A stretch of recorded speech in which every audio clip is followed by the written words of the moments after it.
Nigeria is currently navigating a very tense and volatile security situation following a daring and violent attack on a strategic police position at the Dangote cement factory in Obajana, Kogi State, which occurred late Sunday night, January 11, 2026.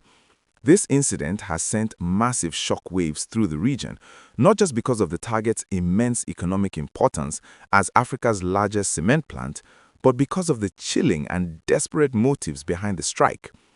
According to multiple security reports emerging this Monday, January 12th, a large group of suspected terrorists, all hooded and heavily armed with sophisticated weaponry, stormed the security post where police officers and members of the Civilian Joint Task Force, or CJTF, were stationed to guard this vital industrial asset.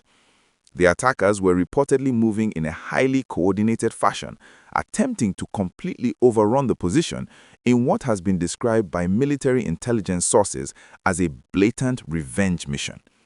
This strike was apparently a direct, angry response to a massive and highly successful joint military operation carried out earlier in the month, where security forces utilized precision airstrikes and ground assaults to neutralize over 200 terrorists in their forest hideout across Kogi State. In the heat of the fierce and chaotic gun battle that ensued at the Obajana facility, we sadly lost one brave member of the CJTF who was killed while heroically standing his ground to protect the infrastructure and the surrounding community from these marauding elements. The granular details coming out of Kogi State are quite intense and frightening, as local residents described a night of heavy, relentless gunfire that lit up the dark sky around the massive factory complex. Security analysts who have been monitoring the situation in real time, including prominent voices like Zagazola Makama, have confirmed that the terrorists were successfully repelled by the combined and resilient efforts of the Nigerian troops and the police personnel on site. Despite the overwhelming number of attackers who emerged from the bush, no police officers were killed in the encounter, and crucially, no weapons or ammunition were lost to the insurgents. However, the tragic death of the CJTF operative serves as a painful and sobering reminder of the daily, life-threatening risks these local volunteers take to support our conventional security agencies. The attackers reportedly suffered heavy casualties themselves during their retreat, as they were seen desperately evacuating their fallen comrades under the cover of darkness as they fled back into the dense vegetation. This particular factory, which is a crown jewel of Nigerian industry, producing over 16 million metric tons of cement annually, is a critical pillar of the national economy, and any breach of its security is treated as a matter of urgent national concern. The Kogi State Police Command has been working round the clock since the incident, and while a comprehensive official statement is still being finalized, the presence of security forces in the Obajana area has been significantly beefed up with additional foot patrols and aerial surveillance to prevent any further infiltration or reprisal attacks. The Sunday night incident at the Obajana Divisional Headquarters, which serves as a security hub for the factory area, saw a large number of assailants attempt a total invasion at approximately 10:30 p.m. The exchange of fire involved a joint team of operatives from the Immediate Response Team, the Quick Response Unit, and the Counter-Terrorism Unit, all fighting alongside the local vigilantes to protect the facility. During this high-intensity clash, several other personnel sustained injuries, including Inspector Onwaye Solomon and several vigilante members who were rushed to Fisayo Hospital for emergency medical attention. It is a moment of deep reflection for the nation, as we see the level of coordination used by these bandits, who are clearly feeling the heat from the recent airstrikes launched by the Nigeria Police Force Air Wing. These precision strikes have dismantled several major bandit networks in recent weeks, and this attack on the Dangote plant seems to be a desperate attempt by the remnants of those groups to assert their presence. The bravery shown by those on the front lines, who refuse to retreat even when faced with superior numbers, is the only reason we are not talking about a much larger catastrophe today. If you are following this developing story and you want to ensure you stay ahead of every major security update as we move through 2026, please do not forget to like this video right now. Your support is vital for us to continue providing this level of in-depth coverage. Also, make sure to hit that subscribe button and turn on all notifications so you never miss a breaking report on the safety of our communities and industrial hubs. Your engagement is what allows us to keep bringing you the latest gist and verified information directly from the source. This incident also brings to light the broader and more complex security challenges facing major industrial hubs across Nigeria as we move further into the year 2026. It is worth noting that just a few months ago, the Dangote refinery in Lagos also raised serious alarms about repeated and organized acts of sabotage, which led to a major and controversial reorganization of their entire workforce.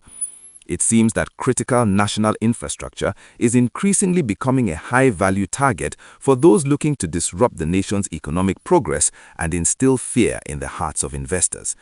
In Kogi specifically, the recent success of the military's air and ground operations, boasted by the Nigeria Police Force Air Wing, has clearly put the bandits on a defensive footing, leading them to strike out at high-profile locations in a fit of desperation. The resilience of the security architecture around the Obajana complex is currently being tested like never before. Local sources indicate that the military has now moved in with heavy reinforcements to conduct thorough bush-combing operations in the surrounding hills, looking for any hidden camps where the survivors of the Sunday night raid might be hiding. The community remains on high alert, with shops and businesses in Obajana town operating with caution as everyone waits for a final security clearance. Looking even closer at the timeline provided by local sources, this Sunday night attack followed another significant exchange of gunfire on Saturday night in the same Obajana town, suggesting that the terrorists had been scouting the perimeter and testing the defenses for several days. The bravery of the troops and the local hunters stationed at the Dangote factory cannot be overstated, as they held their positions under a terrifying barrage of bullets to ensure the multi-billion-dollar facility was not compromised or set ablaze. As of this Monday afternoon, the entire Obajana Kaba axis remains under high alert, with surveillance drones reportedly deployed by the military to track the movement of the fleeing bandits back to their enclaves. The loss of the CJTF member has sparked a massive wave of tributes online, with many Nigerians calling for better equipment, tactical training, and life insurance for the local task force members who are often the first line of defense in these rural battles. The fact that the attackers were able to mobilize such a large force so soon after losing 200 members shows that while the military is winning major battles, the threat remains persistent and requires constant vigilance.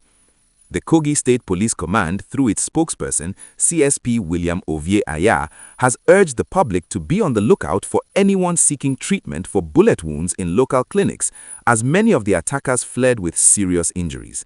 This call for public cooperation is a crucial part of the 2026 security strategy, emphasizing that the safety of large-scale investments like the Dangote factory is a shared responsibility between the government, the security agencies, and the host communities. As the investigation continues, there is a renewed focus on securing the entire supply chain of the cement plant, ensuring that the roads used for distribution are not turned into ambush points for these retreating criminal groups. It is a sobering and difficult start for the week for the people of Kogi, but the resilience shown by our security forces in repelling such a large-scale, coordinated assault shows that the tide is gradually turning against these criminal elements. We will continue to monitor the official channels for the identity of the fallen hero and for any further updates from the Defense Headquarters regarding the ongoing clearance operations designed to permanently flush these groups out of the Kogi forests.